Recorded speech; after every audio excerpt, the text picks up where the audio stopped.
হাতে মাত্র কয়েকটা দিন, তারপরই দেবী দুর্গার গর্জে আগমন হবে মর্তভূমি। দেবীর আরাধনায় শহর তথা গোটা রাজ্য জুড়ে সাজো সাজো রব।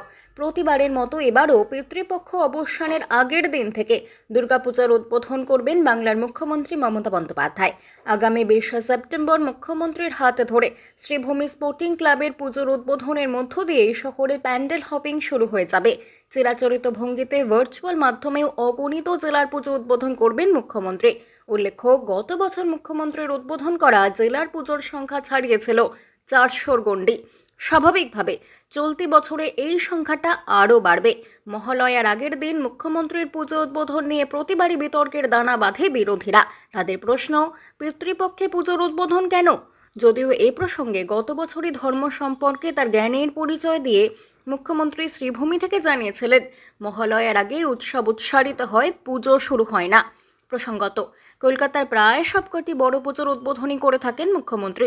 সেই তালিকায় যেমন থাকে শ্রীভূমি, হাতিবাগান, সার্বজনীন, সেলিমপুর পল্লী, বাবুবাগান, 95 পল্লী, যোধপুর পার্ক, চেতলা অগ্রণী।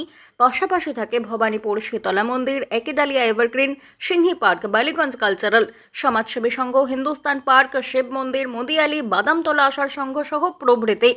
তার এই উদ্বোধন পর্ব চলতে থাকে চতুর্থী পঞ্চমী পর্যন্ত।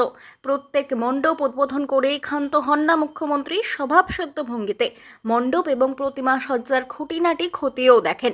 তার নজরে কোনো খামতি ধরা পড়লে পুজো কমিটিকে সরাসরি জানিয়েও দেন। পাশাপাশি মণ্ডপে উপস্থিত হয়ে ঢাক বাজানো, শঙ্খধ্বনি দেওয়া, স্তোত্র পাঠ করা মুখ্যমন্ত্রীর এই পুরনো অভ্যেসের সঙ্গে বাংলার মানুষ পরিচিত। প্রসঙ্গত, রাজ্যবাসী এবার এক অন্যরকম দুর্গোৎসবের সাক্ষী থাকবে। দুর্গাপুজোর জন্য উদ্যোক্তাদের এবছর 1,10,000 টাকা করে অনুদান দিচ্ছে রাজ্য। স্বভাবতই বাড়তি অর্থ বলে বিগত বছরের খামতি সরিয়ে মণ্ডপ এবং প্রতিমা ঢেলে সাজাতে পারবেন উদ্যোক্তারা। বাংলা খবর, আপনার রাজনীতি, আপনার আওয়াজ।